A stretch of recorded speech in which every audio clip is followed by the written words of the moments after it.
Salahuddin Ayyubi, वो Salahuddin Ayyubi जिसने यहूदियों के सामने जाके खड़े हो के कहा था, जो जान मांगोगे जान देंगे, जो माल मांगोगे माल देंगे, मगर ये हमसे कभी न होगा, नबी का चाहो चला देंगे।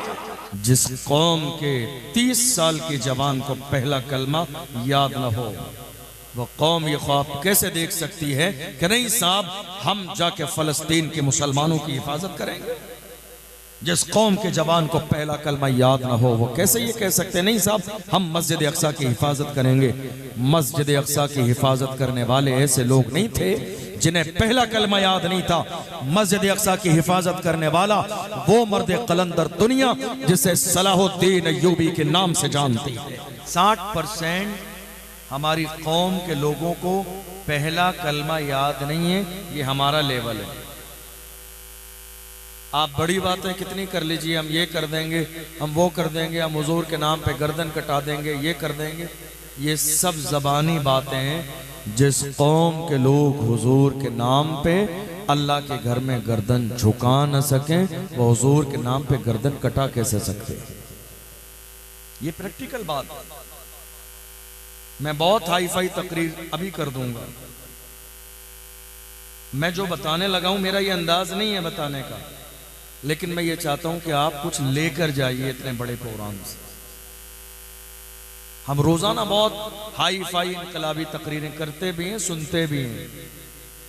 हमने हासिल क्या किया? 2025 का आगाज है, हमने क्या सीखा? हम जलसे में आए, सुभान अल्लाह माशाअल्लाह, नारे तकबीर नारे रिसालत करके चले गए। हमने ये भी नहीं सीखा कि कलमा याद होना कितना ज्यादा जरूरी है। आपको मालूम है जब उलमा इकराम महफिल निकाह में कहते हैं जी कलमा पढ़िए, तो बंदा कहता है हजरत आप ही पढ़ा दीजिए। किसी को शर्म नहीं आई, न वालिद को शर्म, न माँ को शर्म, न चचा को शर्म, न दादा को शर्म, न खानदान को शर्म। हमारी सोच का लेवल कितना डाउन हो गया आज की तारीख में। हम शादी की रस्मों में अगर एक चीज कम रह जाए ना तो पूरे खानदान में मशवरा होता है ये चीज नहीं होगी तो हमारी बेइज्जती हो जाएगी। एक चीज ना हो, अगर शादी में 10 जोड़ी लड़की के लिए कपड़े लेकर जाना है, अगर 9 जोड़ी हो तो पूरा खानदान बैठकर बात करता है नहीं साहब बेइज्जती हो जाएगी। हमारी इज्जत का सवाल है, तुम्हारी इज्जत का सवाल है। मिंबर रसूल पर पूरी कौम मुस्लिम के सामने जब तुम्हारे बंदे को, तुम्हारे बेटे को पहला कलमा याद नहीं निकलता तब बेइज्जती का एहसास नहीं होता। इससे बड़ी बेइज्जती और क्या हो सकती है जिसकी 30 साल की उम्र में शादी हो रही है और उसे पहला कलमा याद नहीं। इससे ज्यादा शर्म की बात और कौम मुस्लिम के लिए क्या हो सकती है। यह और बात है कि हमारा ज़मीर मुर्दा हो चुका है आज की तारीख में। जहां हमें शर्मिंदा होना चाहिए वहां हम खुश होते हैं। कलमा याद नहीं होता है, लड़का हंसते हुए मुस्कुराते हुए मस्ती करते हुए अरे हजरत आप ही पढ़ा दीजिए, ऐसा है या नहीं? अरे हजरत आप ही कलमा पढ़ा दीजिए निकाह।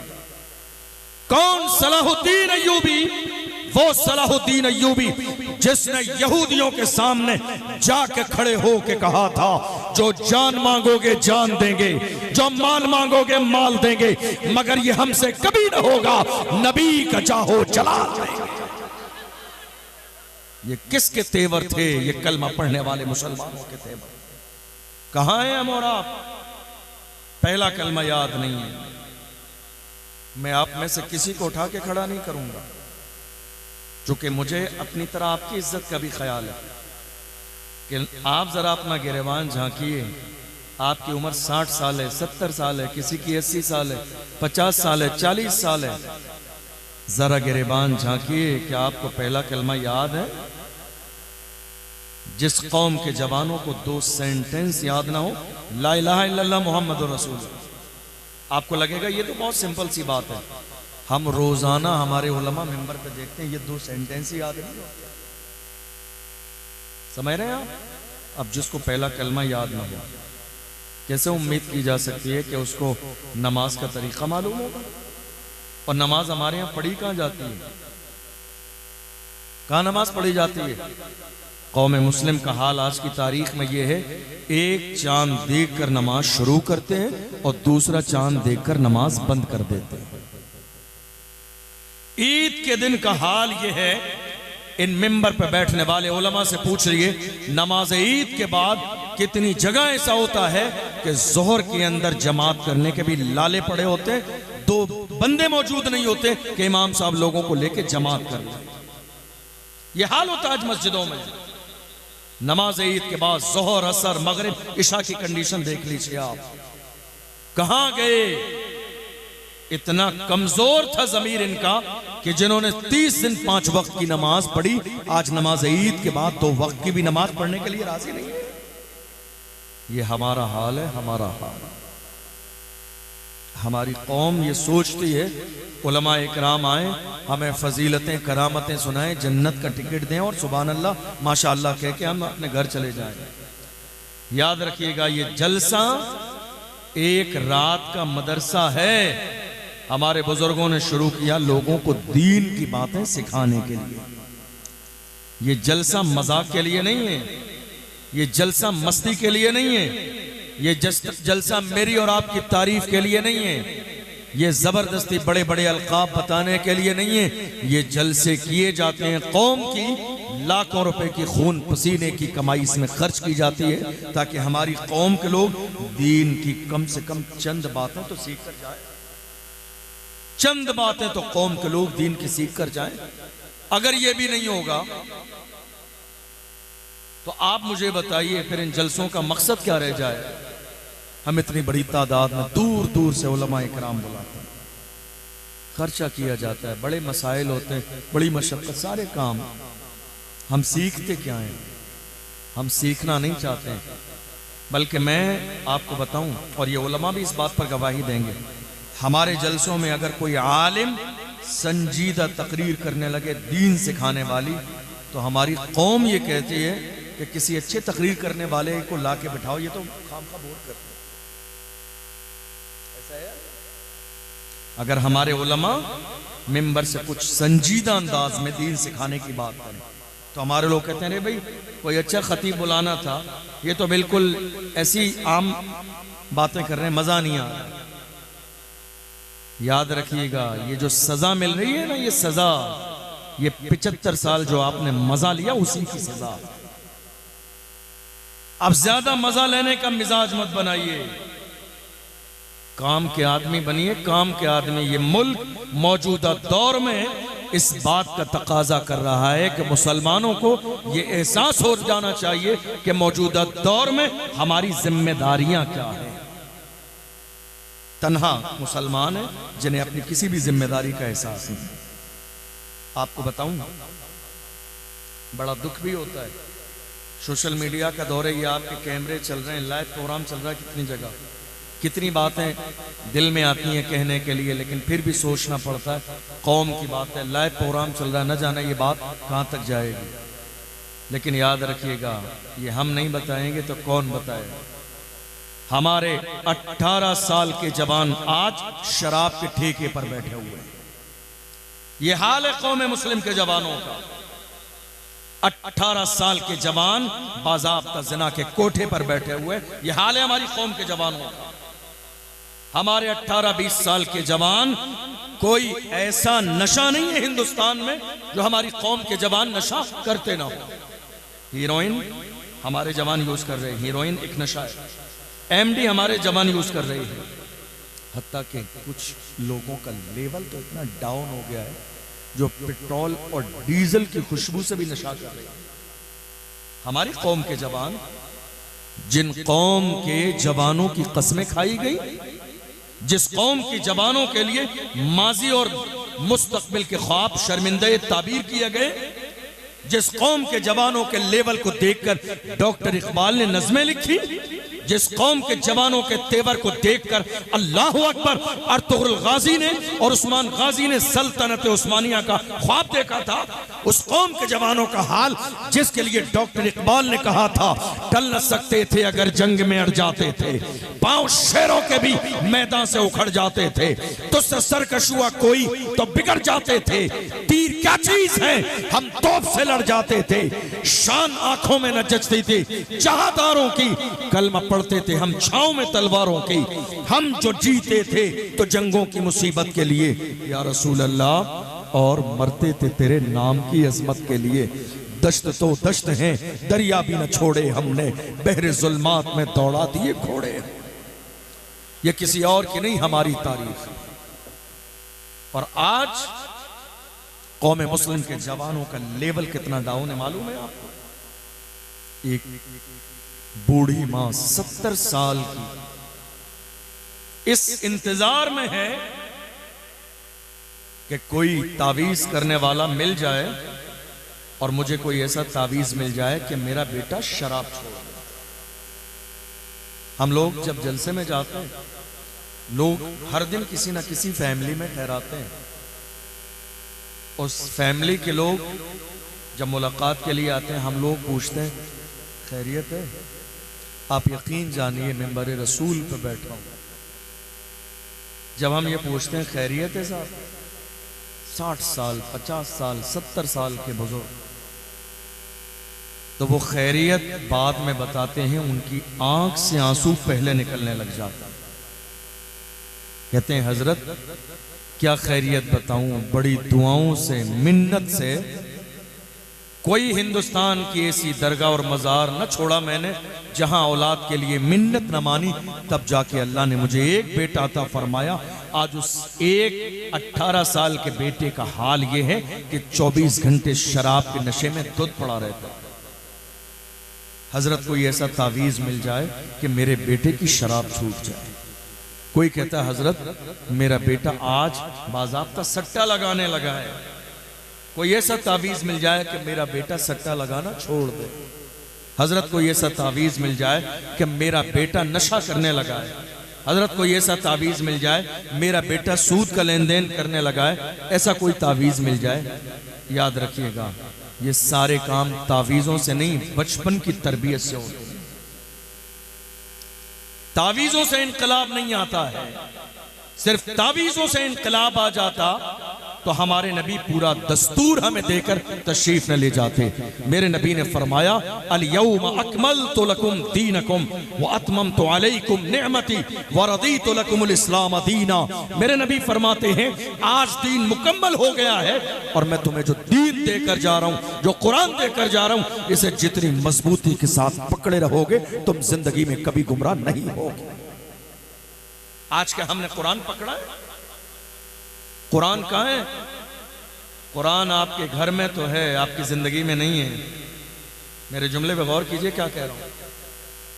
कुरान आपके घर के ताक में है, आपकी जिंदगी में नहीं है। आपकी जिंदगी में आपने ना कुरान पढ़ा, ना कुरान समझा और ना ही कुरान के मुताबिक अमल किया। कुरान ने आपको बार बार कहा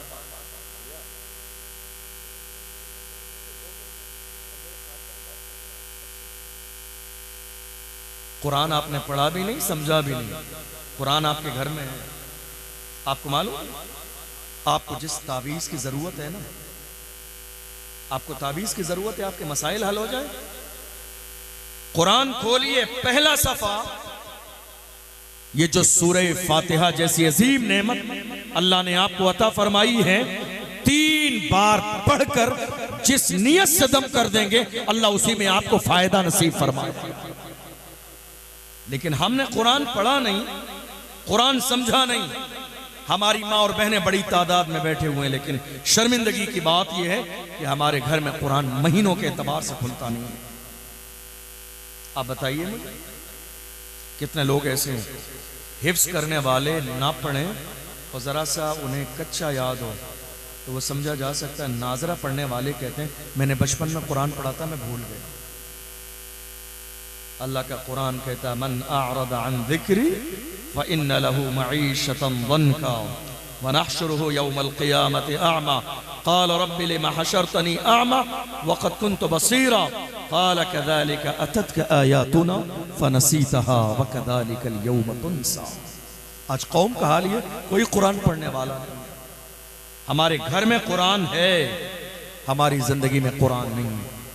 अगर हमारी जिंदगी में कुरान होता तो आज हालात ये नहीं होते।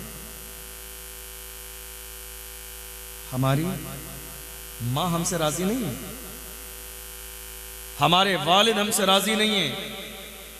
सगी बहन का हाल ये है, माँ बाप के मर जाने के बाद भाइयों ने और भाभी ने उसका मायका बंद कर दिया, दरवाजे हमेशा के लिए बहन के लिए बंद कर दिए। रमजान के महीने में एक साहब आए, कहा हजरत मेरी बहन बहुत परेशान है, मैं मालदार आदमी हूं, ज़कात निकालना है मुझे,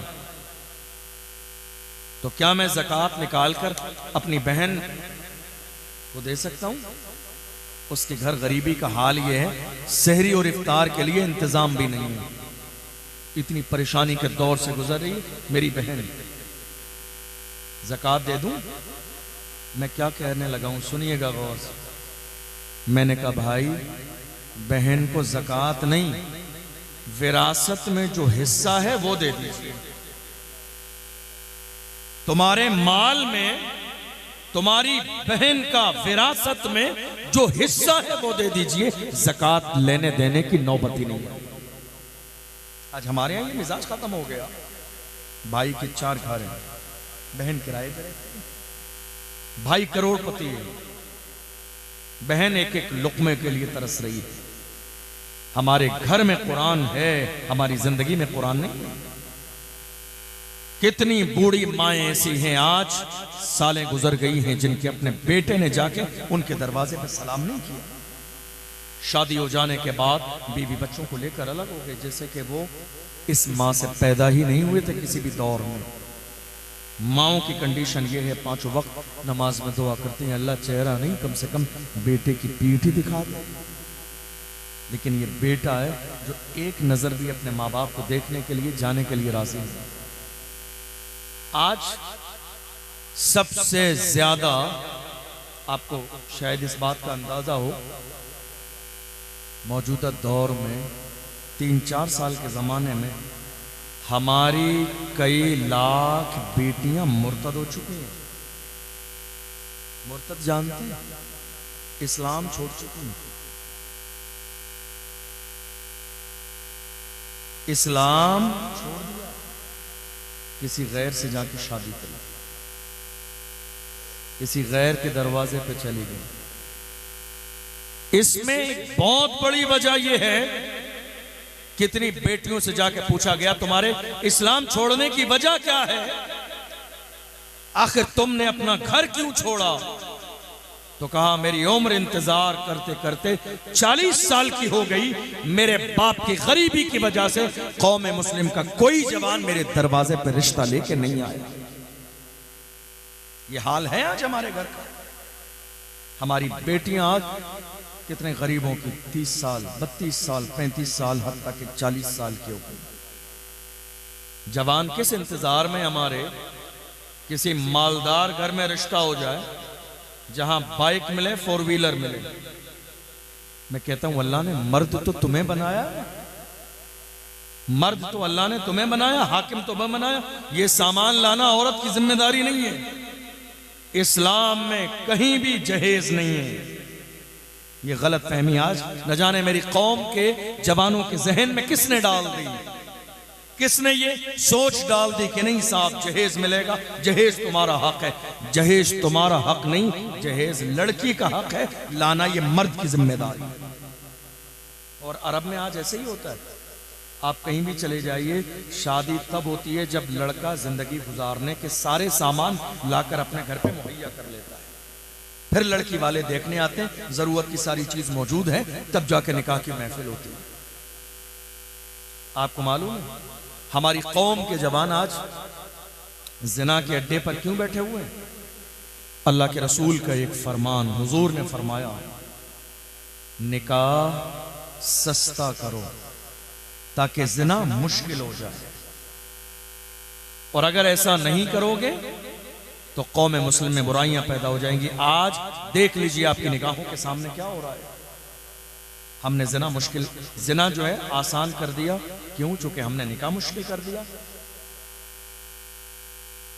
कितनी बेटियां ऐसी हैं आपको मालूम है जिन्होंने जहर खा लिया इस बुनियाद पर कि 40 साल की उम्र तक उनके दरवाजे पर कोई रिश्ता लेकर नहीं आया। कितने गरीब बाप ऐसे हैं रक्षा चलाने वाले जिन्होंने रात के अंधेरे में ये सोच कर कि मेरे दरवाजे पे 4 बेटियां हैं, इतना लंबा जहेज का इंतजाम कैसे करूंगा। कितने गरीब बाप को हार्ट अटैक आ गया और वो दुनिया से रुखसत हो चुके। जवानों, कहां खड़े हो आप जहां खड़े हो, मेरे आका ने आपको यहां खड़ा नहीं किया था। ये सोच नहीं थी इस्लाम की, ये सोच नहीं थी कुरान की, ये फिक्र नहीं थी पैगंबर आजम की।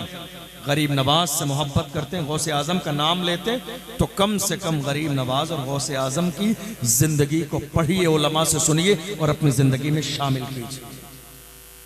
आपको मालूम है उलमा इकराम बैठे हुए हैं। हम लोग भी कभी जलसे में जाते हैं, कुछ लोग मिलते हैं, कहते हैं हजरत, अच्छा मेरी बात समझ आ रही है आपको? ये बताइए, सबको समझ आ रही है? परेशान तो नहीं हो रहे आप? मैं इनकलाबी तकरीर भी कर दूंगा, लेकिन मैं चाहता हूं ये मौका है तो कुछ आप सीख कर जाइए। हम लोग कई बार जलसे में जाते हैं। एक साहब ने कहा, हजरत आप तो रोजाना जलसे में जाते हैं, अच्छी अच्छी फैमिलियों से मुलाकात होती है, कोई अच्छा रिश्ता बताइएगा हमारे बेटे के लिए।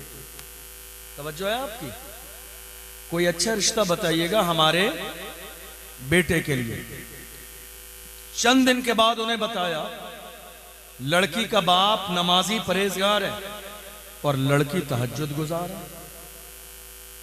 बाप नमाजी है, परहेजगार है, लड़की तहज्जुद गुजार है, लिहाजा आप उनके घर रिश्ता भेज दीजिए। मतलब सुनने वाले बंदे ने, लड़की तहज्जुद गुजार है, लड़के का बाप नेक परहेजगार है, कोई तवज्जो नहीं दी। सुन ले, कारोबार बताइए क्या करता है, कारोबार बताइए। हमका छोटी मोटी सी मोहल्ले में किराने की दुकान है, हजरत कोई अच्छा रिश्ता बताइए। क्या कहा? सब बोलिए। अच्छा रिश्ता। कौम मुस्लिम की ज़हनियत का जनाजा निकल गया। देख लीजिए, तहज्जुद गुजार लड़की आज के जमाने में नापैद हो चुकी है हमारे समाज में। कहां है तहज्जुद गुजार? मेरी कौम की माँ और बहनों का हाल यह है, मुश्किल से जुमे की 2 रकात जो है नमाज पढ़ने का मौका मिलता है। 5 वक्त की नमाज हमारे घरों में हमारी माएँ बहनें इल्ला माशाअल्लाह। तहज्जुद गुजार बेटी बैठी हुई है, कहते नहीं साहब कोई अच्छा रिश्ता बताइए। फिर मुझे आया गुस्सा, मैंने कहा जनाब खुल कर कहिए, कोई मालदार रिश्ता बताइए। हाजी समझ में नहीं आया, नमाजी समझ में नहीं आया, तहज्जुद गुजार बेटी समझ में नहीं आई, तुम्हें अंदाजा भी नहीं है। अल्लाह के महबूब ने फरमाया, दुनिया का सबसे मालदार इंसान वो है जिसे नेक परहेजगार बीवी मिल गई है।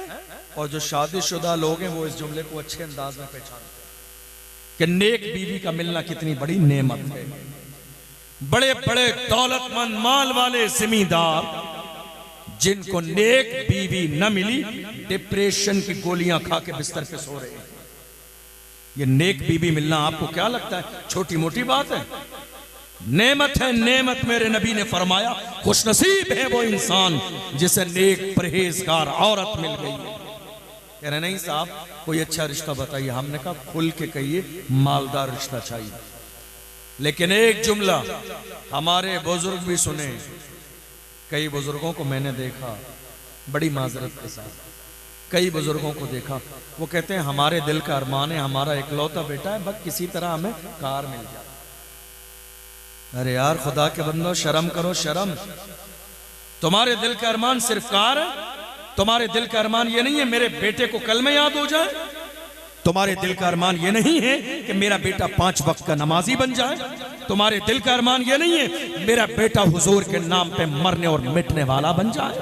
तुम्हारा ये अरमान नहीं है मेरा बेटा मस्जिद अक्सा की हिफाजत के लिए खड़ा हो जाए? तुम्हारा अरमान ये नहीं है मेरा बेटा वो हाफिज़े नामूस से रिसालत बन जाए। तुम्हारा अरमान ये नहीं है जब हुजूर की इज्जत की बात आए तो लखीमपुर के चौराहे पर मेरी जवान बेटा खड़े होकर ऐलान करे कि मोहम्मद से वफा तूने तो हम तेरे हैं, ये जहां चीज है क्या लाहो कलम तेरे।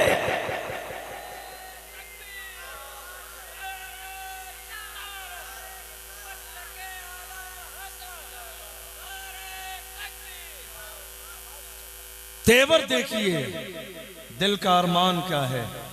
ऐ मेरे बुजुर्ग तुमसे हाथ जोड़ के कहता हूं दिल का अरमान ये न बनाओ ये तुम्हें कार बैठने को नसीब नहीं होगी। क्या कहते हैं आप? नहीं मिलेगी ये।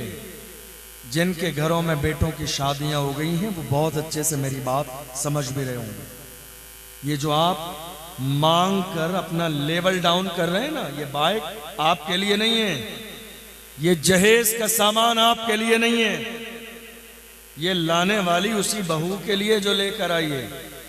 आप जबरदस्ती मांग कर भिखारी बन रहे हैं और अपना लेवल डाउन कर रहे हैं। याद रखिएगा जहेज से मालदारी नहीं आती है, मालदारी खुदा की अता से आती है। मेरे नबी ने इरशाद फरमाया दुनिया में कोई इंसान अपने बेटे की शादी या दुनिया का कोई जवान अपनी शादी किसी मालदार औरत के घर इस लालच में करेगा कि मेरे घर में मालदारी आ जाए तो मेरे नबी फरमाते अल्लाह ऐसे शख्स को और ज्यादा मोहताज कर दे। हदीस है, हदीस है। चूंकि तुमने तमन्ना वहां रखी जो खुद मोहताज है। तुमने तमन्ना अल्लाह से लगानी थी। तुमने मांगना तो परवरदिगार से था। देने वाली जात तो मेरे रब की है, वो देने पे आता है। तो खुद अल्लाह कुरान में कहता है इन्नल्लाह यर्ज़ुक़ु मन यशाउ बिग़ैरि हिसाब। जब वो देने पे आता है वो इतना देता है, इतना देता है, वो हिसाब नहीं लगाता है। देने पे आता है इतना देता है, इतना देता है कि बंदे खुदा की बारगाह में सजदा करके कहते हैं ऐ मेरे मौला दामन फैलाना मेरा काम था, मेरे खाली दामन को भरना तेरी रहमत का काम है। देने वाली जात मेरे रब की है।